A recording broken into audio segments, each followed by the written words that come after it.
guys came back today? Today was great.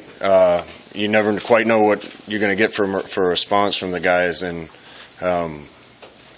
we've been practicing well, but I wish we'd have practiced for a long time with the intensity that the guys practiced with today.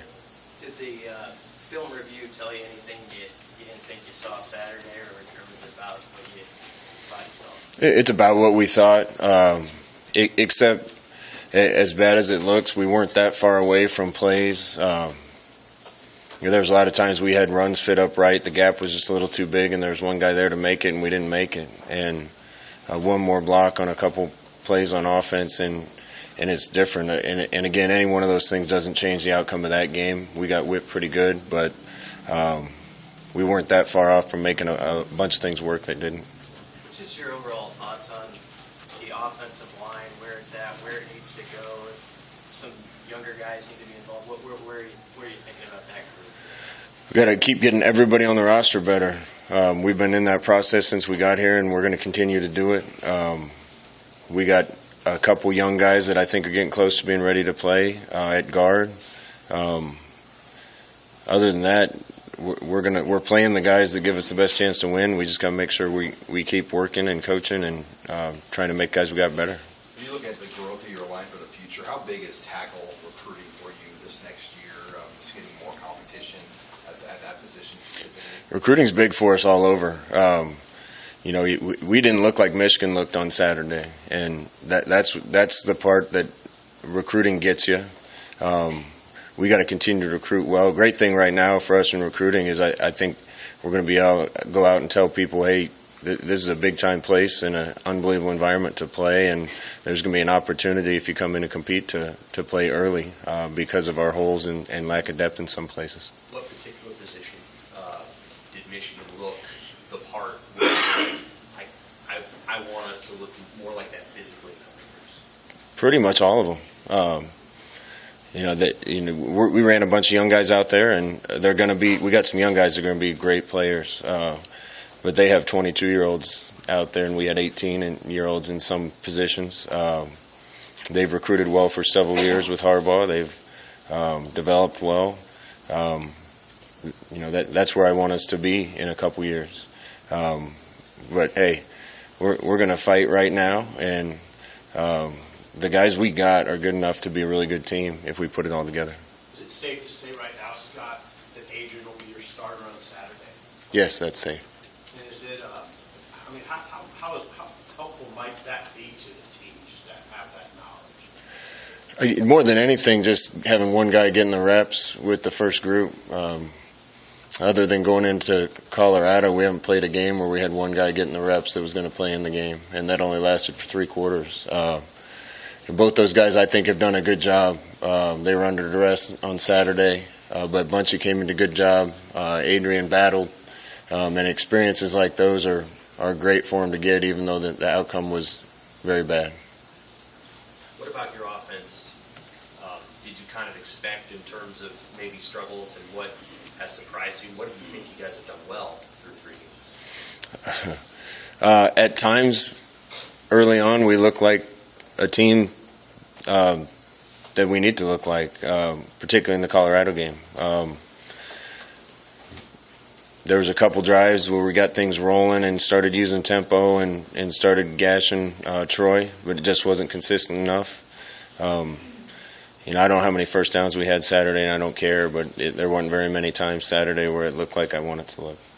So Martinez said today, getting first downs and then using tempo is really key in this offense. Is that, I assume he gets that from you guys. How do you just get that first set of change moving? The first down is important. What you don't want to do as a tempo team is go out, play fast, and go 3 and out, and put the defense right back on the field, then do it again. Pretty soon your defense is on the field for 40 of the 60 minutes and playing 110 snaps. And offensively, if we do better, it's going to help the defense. Defensively, if we do better, it's going to help the offense. And special teams has to do better for both sides. Is there a common theme through 3 games with the number of penalties you've seen, or is there something that leads to penalties that overall that's correct? I hope it's correctable. We're working on it every day, but we have been for 3 weeks, and some of it hasn't been corrected. I think some of them are decisions that we can continue to impress upon the guys. They got to make better decisions. There's some other ones, hustling down there to try to get down as a gunner and running into a punt returner. That's mistakes you just can't make, and we got to fix all those things. We've been working hard to fix them. We're going to keep working hard to fix them. You had said going into the season that there's a lot you needed to learn about this team in games, how they respond in games. Now you're 3 in. Is there anything that you've learned in particular, good or bad? Any things you've learned? Yeah, we're learning a lot every week, and we'll continue to get to know our team better and keep trying to put them in the best situation we can. I think the last 2 games have been a little unique, that the defenses were multiple, and we got a lot of different pressures from Michigan, a lot of different looks from Troy. To have a chance against Michigan, we had to really utilize some schemes that were unique to that week. We didn't handle those very well as a team. That being said, we tried to stay pretty basic against Troy, and we didn't execute those things great. That all comes down to experiencing the scheme and practicing better. And I wasn't happy with practice leading up to this week. If today is an indication, then we're on a better track this week. Scott, you said after the game that you were hoping you guys could hit the reset button. Having seen what you've seen this morning and then looking forward, how do you make sure it doesn't linger, that Saturday lingers into this next week? Well, I haven't been thinking about it since Saturday night, except coming in here and getting all these questions about it. You can't look backwards. You got to look forward. Looking forward, what are your thoughts about Purdue? They're a good team. I think Jeff Brom's one of the best coaches in the country. I think he did an unbelievable job where he is. I think he's smart. I think he gets his team playing well. They got some quarterbacks that can really throw it. They got a big-time receiver that's a young kid. They got some really good linebackers on defense, along with some other people. It's a team that I think they're certainly not where they want to be from a record standpoint, but they got beat twice on last-second field goals, and the whole thing could be a little different with 1 or 2 plays. So not much different from us other than they're coming off a win, and we're coming off getting our butts whipped. How important is a better start this week? 2 weeks in a row now, you guys have had these bad starts, and they probably had some psychological tolls on the team throughout the first half. Yeah, we got off to a bad start in all 3 games. Really, that starts in the summer. It starts in the weight room. It starts everywhere. That when it's time to work out, run the first sprint, do the first rep of lifting, you got to be ready to go. I think our kids think they're ready to go, but we certainly haven't played well on defense in the first drive of Colorado, the first drive of Michigan. Offensively, we've come out and done pretty well at the beginning, and 2 of the games started with turnovers. We're not a good enough team to spot people 14, 17, or 20 points in the first quarter, and those are the first quarters we've had. With the new redshirt rule, it feels like there's more transfers in season than we've seen. What do you make of that trend? And you stay on the watch out kind of for guys that are popping up, in early September, they're leaving places. Yeah, I mean, we'll have a database. NCAA is creating a database of kids that are filing for transfer. There's nothing we can do about it. After really Monday of the first game week, we can't take any new kids into school. So there's nothing we can do about it now. That's a discussion for recruiting and down the road. I've heard you and players mention guys who love football. I know it's a broad question, but what is that for a player, which you are, a coach, what does that look like? What does that mean on a day-to-day basis? And how many more kinds of guys do you need to get who just live that reality? I want a whole team full of guys that are tough and love football. I think times when things are going real well and times when things are going really poorly, those are the best judges of your character. When you're winning and you're undefeated, do you still come to practice and work like you're winless? And when you're winless, do you come to practice and do everything you can to change your circumstances? In both of those situations, if you love football, you're going to come to work and do the best you can because you love the game and you want to be great at it. Is there a guy or two on this team who are like, that guy loves football? He may not be doing everything right, but I know he loves it. Yeah, there's several. If I had to pick a couple, Stanley on offense, he was frustrated, and not in a bad way. He just wants a different result, and he went out and battled. Mo Berry goes out and battles. Luke Gifford goes out and battles.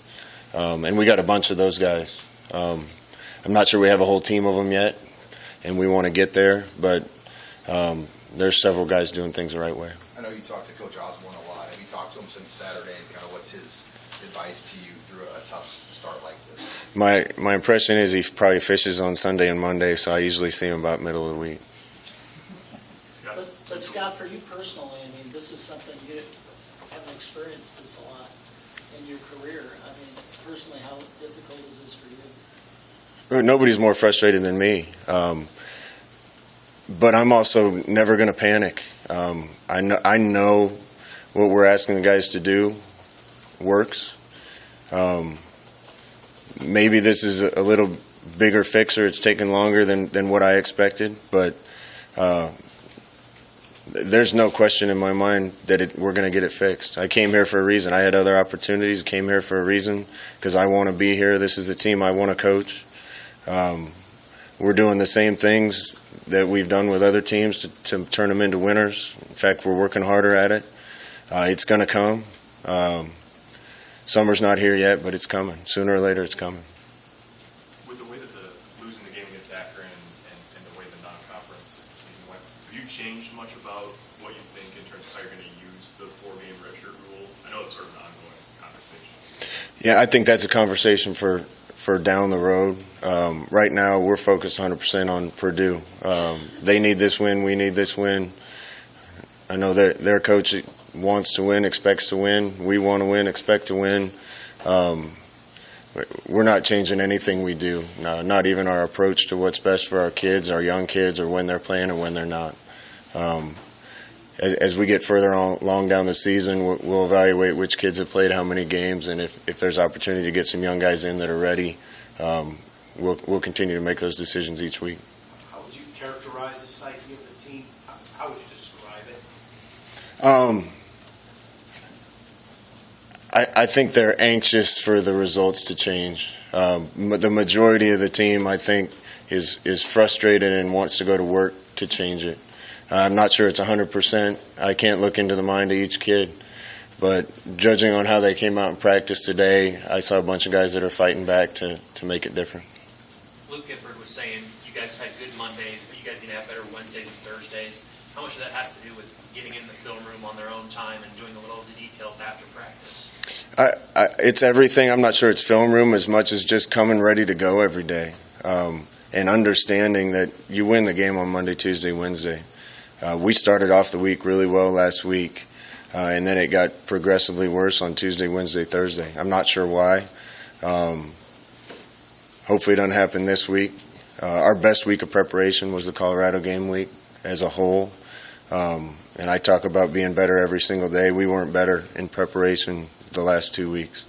And there's a lot of circumstances with new quarterbacks and things of that nature, but there's no excuse. If you're going to get ready to play well, it doesn't just happen on Saturday. It has to happen on the field at practice. You talked some about different quarterbacks over the years and running them different amounts. What have you learned about how much of that you want from Adrian on a game-to-game basis, and then where does health factor in that? We don't have the luxury of being overly protective with him. We have to call what we think is going to work in the game. And I think Bunchy's shown that he can come in and do a good job. So, we had to protect Marcus a little bit just because he's so valuable to us at Oregon that we didn't want to run him 20 times a game. McKenzie, as great a player as he was, isn't a man of huge stature. So we didn't want to run him up the middle a bunch, but we found creative ways to do it. Adrian's a little different. Adrian's weighs about as much as I did when I was playing here. And I think in the future he'll be durable enough that we can do about whatever we want to him. In the situation we're in, we'll be a little careful, but we have to call whatever play we think is going to work. We haven't asked you yet about October 27th, just having that game on the schedule. Do the positives kind of outweigh the negatives, having to play a game on your bye week? Yeah, we discussed that, and at the end of the day, it wasn't my decision. I still wish Akron would have played us on Sunday morning. I think that would have helped our team out a lot of ways. Playing 12 straight games isn't great for the kids. They need some time off. It's not great for the coaches. We need to be out recruiting on that week. But these guys have worked hard enough. They deserve to play 12 games. And I'm just grateful that somebody agreed to come in here and play us, and look forward to that. In the past, when you've played a lot of consecutive weeks the last couple of years, have you sent coaches out still in spot situations that week recruiting, or have you got them all here? Yeah, recruiting is important. I think we can see it as a coaching staff. We got to continue to try to get more good players on the football team, and that's going to be the lifeblood for us going forward. We're going to miss out on the bye week, so if there's some chances to get coaches out on Thursdays and Fridays before games, we'll do it. But we're not going to do it at the cost of getting our team ready to play. Scott, what in general makes for a successful punt return, kickoff return game, and then I guess what's been lacking in that regard so far? Well, fielding punts and not giving up touchdowns on punt returns would be a good start. One more for Coach. You wanna, I mean, your punt returner did not field that punt, but you guys felt good enough to put him back out there again. So was that sort of we still believe you can do this kind of gesture after that play? No, to be honest with you, we're going to put the guy out there that we think can do the best job, and we'll evaluate that every week and make sure we're putting the guys out there that are give us the best chance to be successful in any play. But we're also never going to give up on a kid, and they need to know that. They need to know that mistakes aren't going to get them cut or benched immediately, and mistakes aren't going to get them cussed at, and the only chance to help someone improve is to support them and help them and teach them. All right. Thank you. Thanks.